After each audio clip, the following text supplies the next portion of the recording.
Probably the base reason why I do big eyes is I think it has to do with the fact that my eyes are fucked up and have been, almost knocked out a couple times. I was burned really bad with one eye on my eyelid. The other eye, I was hit with a baseball when I was in first grade, like square in the eye.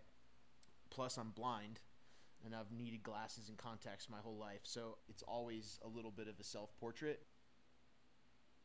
I just remember, like, looking at paintings and prints that were in my house and just being, like, obsessed with how they were done. And I knew back then that they were painted, but it was like I still found it really amazing for some reason.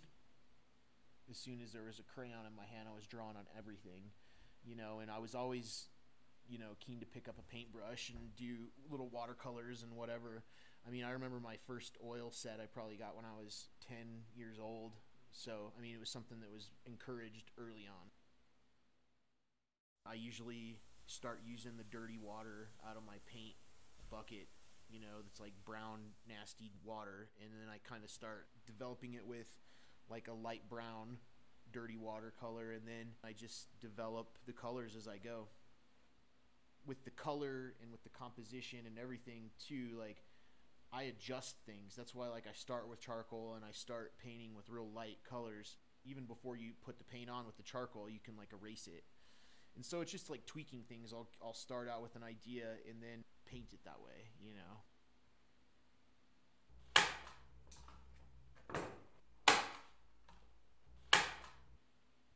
I ride dirt bikes, and I was riding up in the mountains by Tarryall Reservoir by Fairplay on a mountain road, or I was on a trail, and this trail ran into a mountain road.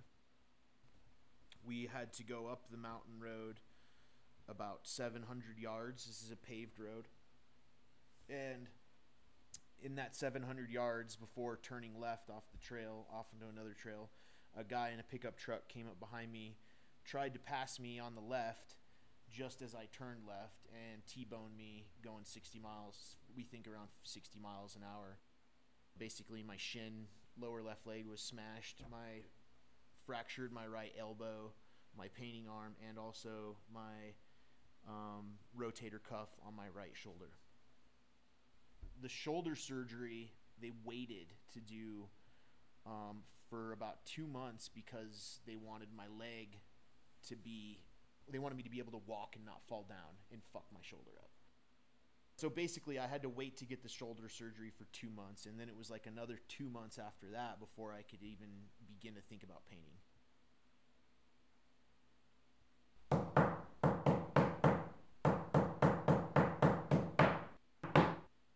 The whole idea of almost dying I think will change anybody's like outlook. For me, it kind of reinforced the fact that I'm glad I've done a lot of art. Like, if had I died, I've left behind like something like 500 original paintings that hopefully will be out there for a long time, for years and years. And I don't know, I think that's a cool thought. And that's actually why I've always really liked art and been into art. I think it's a way to be immortal.